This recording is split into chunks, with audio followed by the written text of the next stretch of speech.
Hola chicos, ¿cómo están? Vamos a iniciar con la última asesoría. Como se han dado cuenta, vamos a hacer los dos temas, el de la semana 15 y el de la semana 16. Les he mandado dos links, pues porque es un poco más sencillo terminar de grabar la semana 15, después cortar la grabación y luego continuamos con la semana 16. ¿Ok? Entonces, a ver, voy a pasar a compartir mi pantalla. Ahí ustedes ya han llenado el pretest. Y también tienen los materiales que les he compartido. Ya. Entonces voy a poner modo de pantalla completa. Las sesiones, de hecho, chicos, son bastante cortas. Estas últimas sesiones son cortitas. Ok, así que no creo que vayamos a terminar muy tarde. Igual cuando acabemos esta primera sesión, que sería la 15, cortamos la grabación y luego pasamos a la otra, que sería para la semana 16. Ya, entonces vamos a comenzar con la semana 15. Ya, aquí está. Si tienen dificultades, chicos, al momento de escucharme o al momento de que ven que se cambia la pantalla o algo, me avisan, por favor. Ya, entonces vamos con la semana 15, glándulas salivales, pared abdominal y tejido celular subcutáneo. Esta es la tabla de contenido de glándulas salivales. Vamos a ver un poco de un repaso de anato para ver las parótidas submaxilares, las submentonianas, qué tipo de estudio se tiene que utilizar y cuál es la patología más frecuente que se da en las glándulas salivales. Luego vamos a ver pared abdominal y tejido celular subcutáneo. Ya. Bueno, esta parte de pared abdominal es bastante sencillo, así que no se preocupen. Vamos con las glándulas salivales. Bueno, como ustedes saben, por lo básico, ¿no? Las glándulas salivales pues forman parte de todo este proceso de la digestión. Se puede decir que es la primera sustancia a la cual el alimento pues se encuentra expuesto cuando se encuentra en la boca. Tenemos diferentes. ¿Cómo las observamos? ¿Cómo es que nosotros vamos a ver estas glándulas? Como se dan cuenta, tienen una consistencia, a diferencia de otros órganos, pues no son sólidas completamente o no son líquidas tampoco completamente. Son como que un poco blandas. Entonces, para poder observar las glándulas salivales, vamos a necesitar o ecografía o radiografía. Nos va a ayudar muchísimo, ¿ok? Entonces, nos vamos a observar con radiografía, con ecografía, con tomografía, con resonancia magnética o incluso medicina nuclear. Va a depender mucho de cuál sea la patología que tú estés sospechando, ¿ok? Entonces, como se dan cuenta, aquí tenemos, vamos a hacer un pequeño repaso. Primero tenemos a la glándula parótida. Recuerden mucho este conducto, ductus, donde incluso se puede dar el caso de que haya cálculos. Acá tenemos la glándula parótida accesoria. Recuerden mucho este conducto porque allí es donde se va a ver la mayoría, como les digo, de estas obstrucciones. ¿Ya? Esta es la glándula sublingual, como dice su nombre, pues abajo de la lengua, y la glándula submandibular. ¿Ya recuerden estos de acá? La parótida, sublingual y submandibular. Ahora, cuando las observamos en una ecografía, vamos a necesitar un transductor de alta frecuencia, ¿ya? ¿Qué es lo que vamos a poder observar en una ecografía? Pues, más que nada, las lesiones quísticas. Cuando hablábamos de quistes, ustedes recuerdan que era de contenido líquido, ¿verdad? Por lo tanto, se miraba negro. Entonces, vamos a ver lesiones quísticas o en el caso de la parotida, se van a llamar quistes parotidios. También se pueden observar ectasias ductales, inflamaciones o también tumoraciones. Ya aquí, bueno, es un poco difícil de identificar, pero vamos a intentarlo. Aquí tenemos a la parótida, estamos hablando de la parótida que son las más grandotas. ¿Okay? La parótida, acá tiene su rama mandibular. Si se dan cuenta, se ve de un color hiperecogénico, o sea, a diferencia de un quiste que se vería negro, o sea, la glándula tiene como una consistencia blanda, se va a ver hiperecogénica, y en este caso se ve un nódulo linfático, ¿no? Como que sí, medio negro, o sea, medio hipoecogénico. Ya, entonces la ecografía nos va a ayudar y también la radiografía, más que nada en casos de cálculos. Recuerden que cuando hablábamos de radiografías, yo les decía que siempre, bueno, deberían asociarlo a que haya algo cálcico o algo duro, en este caso, pues, estos cálculos en el conducto de la glándula salival. ¿Ok? En la tomografía, como se dan cuenta, nos ayuda a tener una vista más panorámica, ya no solo la glándula o ya no solo el cálculo, sino también todos los tejidos blandos asociados. ¿Ya? También el parénquima glandular como tal. Incluso estas lesiones glandulares pueden estar asociadas a otras lesiones que también se dan en la base del cráneo o incluso en la mandíbula. Ya, así que para eso la tomografía nos va a ayudar muchísimo, o incluso en el caso de litiasis, que sí se puede ver como de color. Bueno, cuando hablamos de tomografía, hablamos de densidad, ¿no? Sería hiperdenso. Ahora vamos con la resonancia magnética. En caso de la resonancia magnética, pues ahí hablamos de intensidad. La resonancia magnética nos va a ayudar cuando queremos ver a más detalle todo lo que involucra una lesión por ahí. En el caso de la glándula parótida, por ejemplo, si se dan cuenta, se ve muchísimo más claro en una resonancia magnética. Ahora, me había olvidado, cuando hablamos de tomografía, tengan en cuenta, ¿no? La mayoría de tomografías suelen utilizar sustancia de contraste, que va a servir en mayor medida para ver tumoraciones. Ya, ustedes ya lo saben esto por todas las clases que hemos tenido de asesorías. Cuando hablamos de tomografía, automáticamente ustedes dicen, algo relacionado a la oncología, ¿no? Estadiaje, o ver tumores, o todo, entonces para eso está la tomografía. Y la ecografía, pues, para ver cualquier lesión que sea como líquida, entonces las adenopatías cervicales se van a observar muchísimo mejor en una ecografía. Aquí, rapidísimo, chicos, esta pregunta es facilísima.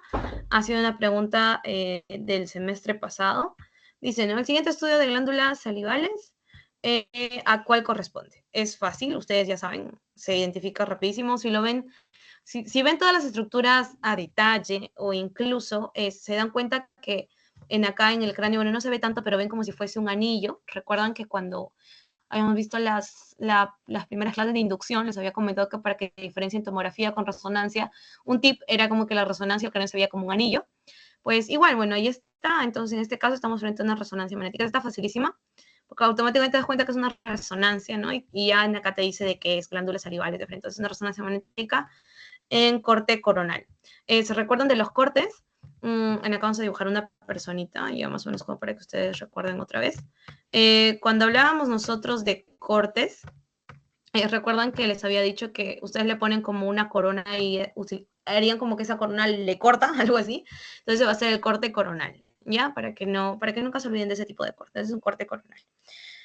Listo. Pregunta facilísima que vino en el anterior semestre.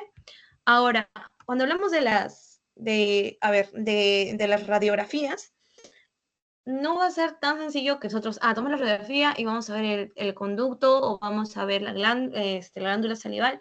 No, pues porque es una radiografía. Les dije que la radiografía nos ayuda mucho para ver o aire o algo sólido, ¿no? No algo blando. Entonces, lo que se hacía, porque ahora ya no se suele utilizar mucho, lo que se hacía era utilizar las cialografías, que era poner una sustancia de contraste, o sea, era como para pintar los acinos, era como que ponerle este líquido para que pinte todos los acinos, ya, ahí les coloqué entre comillas. Entonces, con eso, se dan cuenta, se podía ver todo el sistema canalicular. ¿Para qué nos servía? Pues digamos, había una piedra por aquí, ustedes veían que esta pintura, por así decirlo, esta sustancia se quedaba hasta allí, no llegaba para más allá, pues porque había una litiasis o incluso en el caso de tampones mucosos también no avanzaría más. Estenosis lo mismo. Ahora cuando se dan los casos, por ejemplo, de que hay una inflamación en este sistema canalicular, pero esta inflamación se da muchas veces, digamos, más de 4 veces al año, pues sería una ciolodenitis recurrente y ahí se ve como si fuera el signo del rosario. No encontré una imagen, pero bueno, así le dicen. Ahora, ¿para qué también nos servirían las cielografías? Pues para ver fístulas. Ustedes saben la fístula que es como una comunicación anómala, ¿no? De un lugar con otro lugar. Entonces, si en caso hay una fístula o hay como que esta comunicación anómala o este corte anómalo, también lo van a poder observar en una cielografía. ¿Se recuerdan cuando llevábamos la parte de urología y utilizábamos como que la piel para ver todos los cálices renales, igual le poníamos sustancias, igualitas acá se llama cialografía. ¿Recuerdan este nombre? Porque a veces sí les suelen preguntar directamente, ¿no? Les ponen cuál es el tipo de estudio para observar el sistema canalicular y ya tú pones cialografía. Vamos con la glándula sublingual. Vamos a ir glándula por glándula. En el caso de la glándula sublingual, bueno, pesa entre 1,5 a 2,5. Tiene, o sea, como parte, si hablamos de la secreción, ¿qué tanto aporta la sublingual? Pues es poquito, solo es el 5% de la saliva. Es de consistencia mucosa. Y lo que deben recordar aquí es esto de acá, ¿no? Que el conducto de Rivinius desemboca en la carúncula sublingual, que está por fuera del conducto de Wharton, ¿ya? Entonces, eso para la glándula sublingual. Ahora, las parótidas, esas sí son las más grandes, las que habíamos visto al inicio, ¿recuerdan? Las parótidas, las que se encuentran en este lado. Incluso son las más pesadas porque son las más grandes, pesan aproximadamente unos 30, y se encargan de dar el 30% pues, de la saliva. Y la secreción es serosa, o sea, es mucho más grande, y su secreción es serosa, ya a diferencia de acá de la sublingual. Recuerden, o sea, para que no se confunda mucho cuando hablamos de sublingual, hablamos como que algo mucho más, más delicado, por así decirlo, entonces va a ser de una secreción mucosa, pero cuando de parótida es grande, es mucho más fuerte, digamos, entonces ahí ustedes lo asocian a algo seroso, ¿no? Entonces secreción serosa. ¿Ya? Ahora, ¿dónde se encuentra? Pues entre la mandíbula y la apófisis mastoides. ¿Cuál es el par craneal que está asociado a la glándula parótida? Recuerden, esto es el séptimo, ¿ok? Es el séptimo par craneal, que se encuentra justo por este lado, incluso es el trigémino. Recuerden, incluso cuando van a llevar neurología, pues les van a mencionar, ¿no? Que este par craneal es muy importante, que tiene neuralgia y todo ello, pero bueno, recuerden el número 7, ¿ya? Recuerden el número 7 para la glándula parótida. ¿Cómo la observamos? Pues con ecografía, es grande, entonces se va a ver muy bien, se va a ver como granulada, homogénea.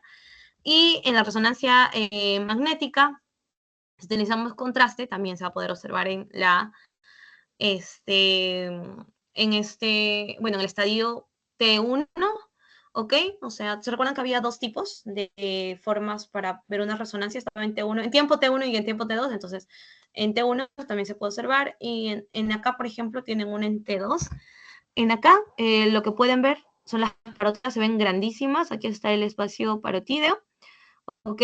Todo esto es el espacio masticador, ¿ya? La glándula parotídea está acá, son chiquitas, si se dan cuenta que está la glándula parotídea. ¿Listo? Entonces, eso para que lo tengan en cuenta, ¿ok?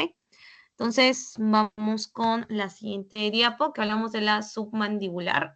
La submandibular es la que tiene, es la reina de la saliva, ya es la que en mayor cantidad tiene. Entonces recuerden eso, no lo asocian a los tamaños, ¿ok? Porque si bien la parótida es más grande, simplemente asocian a es grande y después de secreción serosa. Pero, ¿quién es la encargada o la reina de la saliva? Pues es la submandibular, ¿ya? Esa es la submandibular, no es tan grande, es mediana, pero es la que da el 55%. ¿Listo?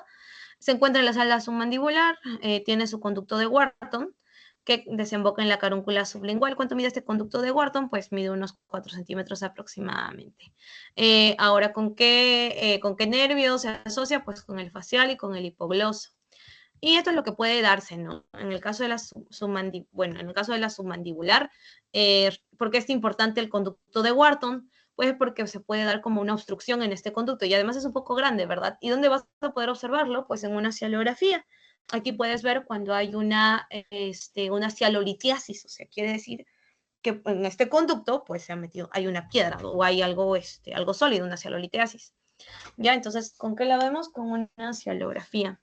Ahora, cuando también queremos, digamos, utilizar una ecografía, vamos a poder ver que al haber esta obstrucción, o sea, si nosotros, digamos, tienen un tubo y hay una obstrucción en este tubo, obviamente, hasta antes de la obstrucción se va a dilatar, o sea, se va a ver como que mucho más grande, y eso es lo que van a ver ustedes en la ecografía.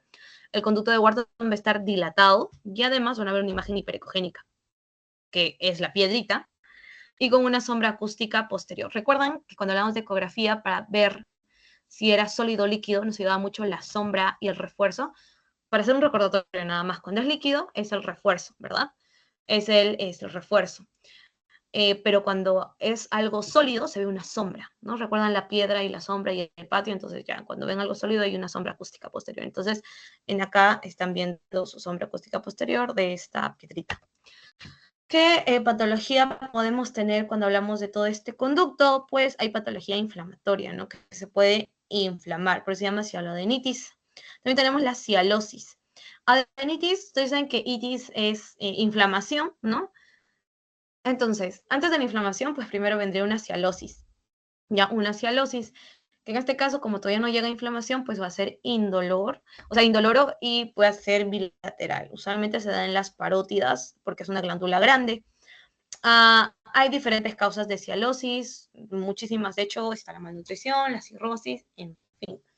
¿Cómo vamos a poder verla en una ecografía? Una cialosis, pues la glándula debe estar mucho más grande, se va a ver hiperecogénica, pero todavía no hay inflamación. Entonces, como no hay inflamación, no va a haber un flujo vascular incrementado, o sea, simplemente se ve más grande, o sea, ya está grande, no duele, pero sí tú puedes palparlas allí porque se ven grandotas, ya, entonces ahí ya ustedes se van dando cuenta. A diferencia de la cialidinitis, que ahí ya hay inflamación como tal, por lo tanto en una ecografía van a ver que sí va a haber un flujo vascular muy incrementado. O sea, aparte de que se va a ver grande, el flujo vascular va a estar incrementado y también se va a ver hipoecogénica. Ya que la cialidinitis, ya les dije, es la inflamatoria, o sea, itis, inflamación. ¿A qué se debe? Puede darse a infecciones bacterianas o incluso hay una obstrucción y aquí pues las bacterias hacen fiesta, ya porque es mucho más sencillo como que poder infectar toda esta zona. Entonces, ya debido a esta obstrucción, por la hipersecreción o incluso por el cálculo, pues va a haber una infección bacteriana. ¿Qué es lo que va a tener el paciente? Pues va a tener dolor, muchísimo dolor, y además va a sentir que se ve como que hinchado, ¿no? Una hinchazón dolorosa, ¿ya? Parecería una papera. ¿Y cuál es la bacteria más frecuente que van a encontrar en una infección bacteriana aguda que provoca cialidinitis? Pues está es el Staphylococcus aureus. ¿Ya? ¿Qué factores de riesgo? Pues está la inmunosupresión, está la deshidratación y también una obstrucción, como ya les había dicho, ¿no? Las bacterias hacen fiesta cuando hay una obstrucción, es mucho más sencillo. Eso para la aguda, o sea, todo grande, todo hinchado, con dolor, en fin. En cambio, cuando es crónica, la hinchazón va y viene, va y viene. Por eso es crónica. Obviamente duele muchísimo y va a doler cuando se consumen alimentos. Ya, se va a ver más pequeña. Si se dan cuenta, en aguda se ve grande, pero ya cuando es crónico se ve pequeño. Algo así pasaba con los riñones, ¿se recuerdan? Que cuando hablábamos de ya un riñón, una enfermedad renal, pero así recontra crónica, lo veíamos más pequeñitos a los riñones. Entonces algo así pasa también. Acá se va a ver más pequeño normal y el flujo vascular no va a estar incrementado. Donde se incrementa un montón es como que si hubiese una tormenta de flujo vascular, pues cuando está la inflamación allí a flor de piel, o sea, en el agudo, pero en el crónico no. Crónico no va a estar incrementado. Entonces, ¿qué es lo que van a ver en el Doppler? La inflamación crónica de la glándula se va a ver heterogénea o hipocogénica y el flujo vascular no va a estar incrementado. Y aquí están viendo el caso de las litiasis, ¿no? Las piedritas. Ahora hablamos de la parotiditis. Ya, la parotiditis, bueno, esta infección, ya, o bueno, puede ser aguda, y es una de las infecciones más comunes que hay en pediatría, de hecho, ya, y es bilateral, tengan en cuenta ello, es bilateral la parotiditis. ¿Listo? Aquí lo que va a mandar es la clínica, como siempre les he mencionado desde la primera sesión. Diagnóstico por imagen es algo como dice su nombre, es un examen auxiliar. ¿Ya? Entonces, el paciente niño viene con fiebre, con una sensibilidad incrementada, tiene como que este hinchazón ahí bilateral en los dos cachetitos. ¿Y qué es lo que van a ver en la ecografía? Un agrandamiento y estos nódulos linfáticos o incluso exudado inflamatorio. Obviamente, como estamos en plena inflamación, van a ver una hipervascularización. Ya, como se dan cuenta acá, así súper vascularizado. Cuando, digamos, hacen una tomografía, eh, usualmente lo van a pedir cuando ya están viendo que ya lo pusieron antibióticos, todavía no pasa, no se cura, y es porque probablemente un absceso, y el absceso lo vas a ver muchísimo mejor en una tomografía, o también cuando hay este compromiso ya de ganglios, ¿ok?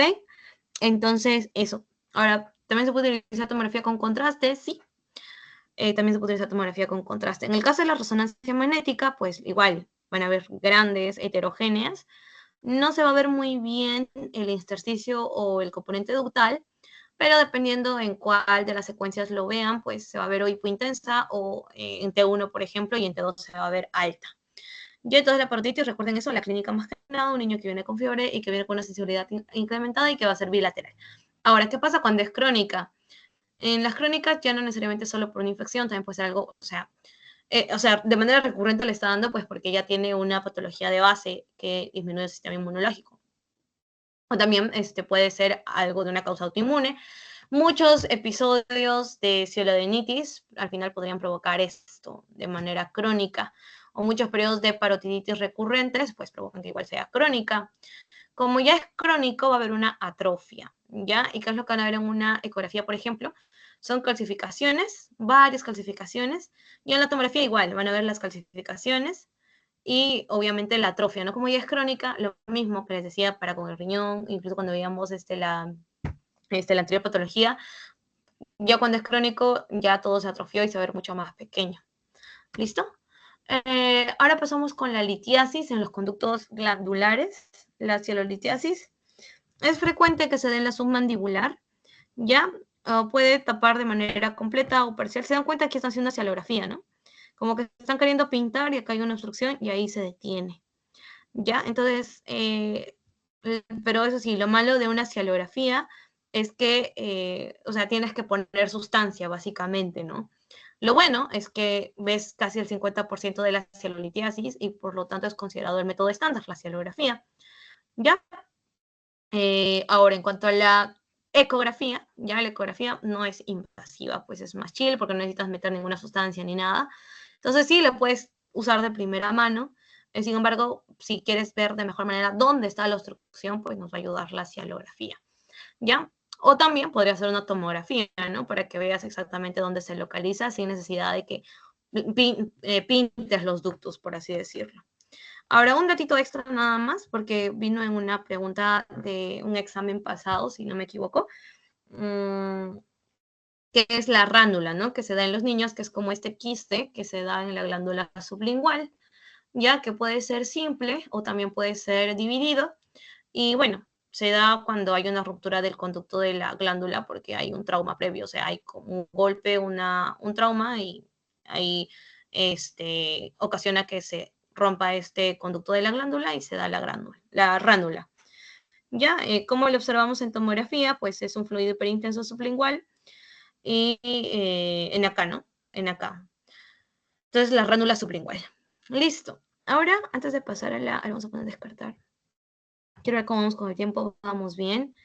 Ahora sí, vamos a pasar a pared abdominal y tejido celular subcutáneo. Ya, vamos con la pared abdominal. Ya chicos, cuando hablamos de pared abdominal es bastante sencillo. Recuerdan que nosotros en el abdomen pues tenemos diferentes órganos importantes y que por lo tanto es importante tener una buena caja, por así decirlo, ¿no? Que proteja todo esto. Y acá les he traído esta imagen que es como que las capitas que debes conocer, ¿no? Antes de llegar a los órganos abdominales como tal.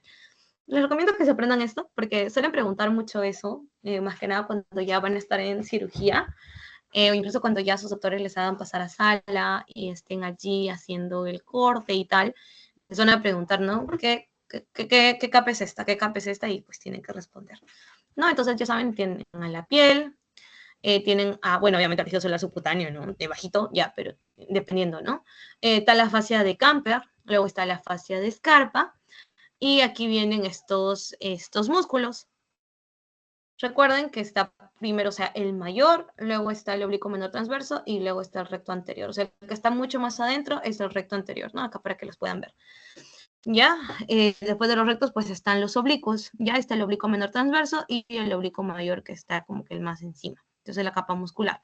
Termina esta capa muscular y pasamos a la transversalis. ¿Ya? Así que recuerden estas fascias, ¿ya? Fascia transversal es como la que está más adentro, de ahí viene la capa muscular, empezando con el recto anterior, luego tienen al oblicuo menor, perdón, al transverso, luego al oblicuo menor, y luego al oblicuo mayor, y ya encima las fascias. ¿Ok?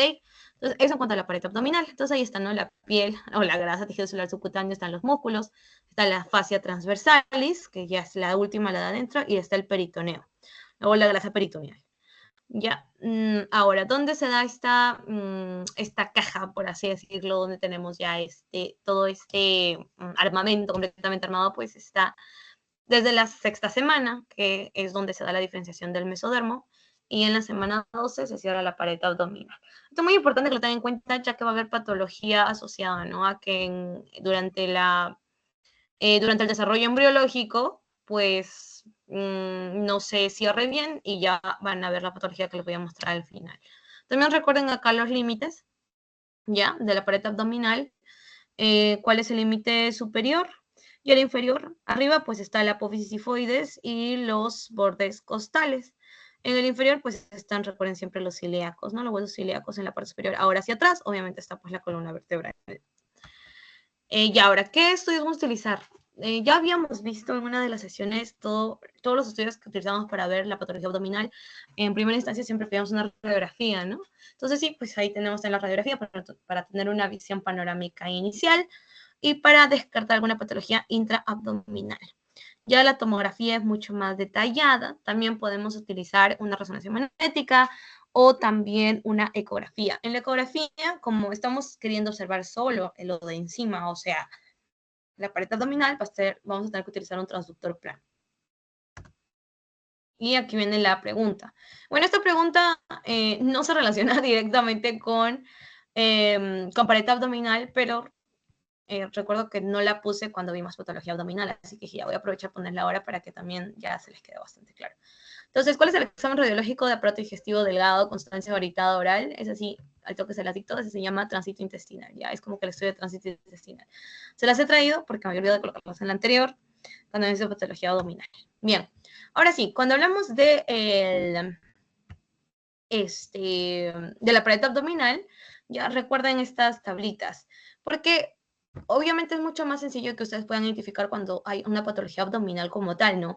O hígado o estómago o intestinos y tal, pero es un poco difícil sospechar alguna patología de la pared abdominal. Entonces, para eso deben tener en cuenta que la gran mayoría va a ser neoplasias. ¿Ya? Entonces, obviamente todo aparte de hernias, ¿no? Porque ustedes saben que igual hernias estaría dentro como que de esta patología de la pared abdominal. Ya, pero fuera de las hernias, ¿cuál es lo que más vemos? Pues son las neoplásicas, ya que están las neoplásicas. Podemos tener tumores primarios o tumores benignos o incluso también podemos tener tumores malignos. Entre los benignos están los clásicos lipomas, leiomiomas, neurofibromas, ¿ya? Y acá tenemos las otras neoplasias también, incluso malignas, hay que lo pueden ya revisar a más detalle en el material que les he pasado por el grupo.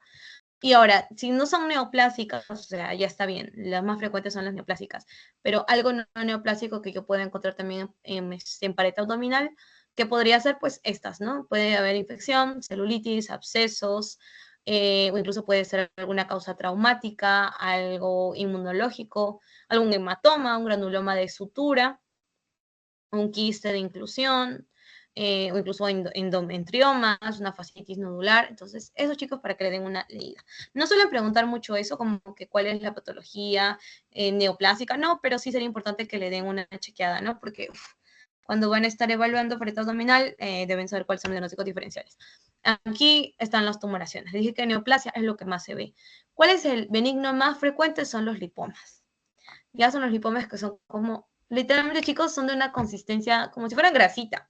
Es como si tienen casi la misma consistencia de alguna zona grasa que nosotros también tengamos, ¿no? O digamos en el abdomen, algo así. Se parece muchísimo, pero es como si fuera una bolita, algo así, con esa misma consistencia. Son los lipomas. Es el tumor benigno más frecuente. Usualmente mide unos 4 o 3 centímetros.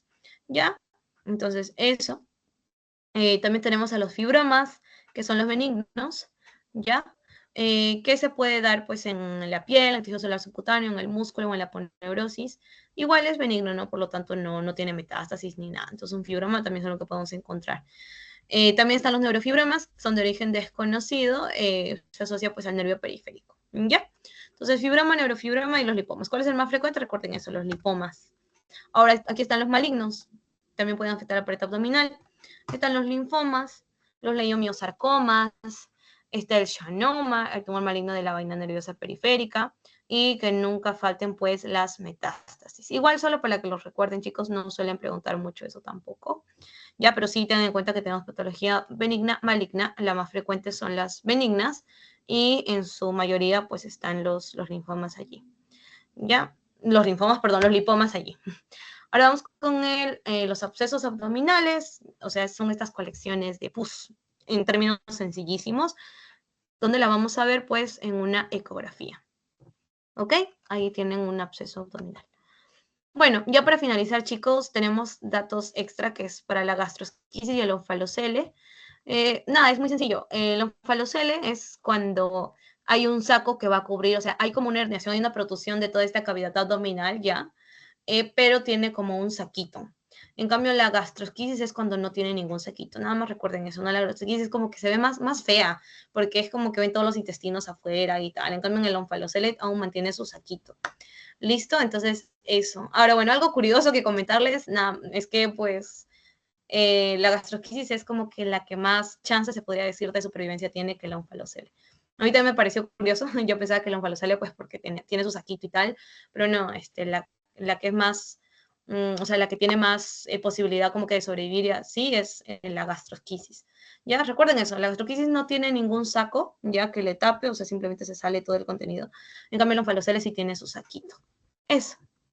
Ya chicos, eso sería todo. Ahora sí, vamos a dar un pequeño break de unos, diría pues unos 10, no, mucho, sí, unos 10 minutitos, no, mejor unos 5 minutos para que ustedes también puedan descansar temprano. Ya, entonces unos 5 minutos y después continuamos con el otro link, ya, ingresan al otro link para ver la última semana que sería la semana 16. ¿Ya chicos? Así que eso, voy a cortar la grabación aquí.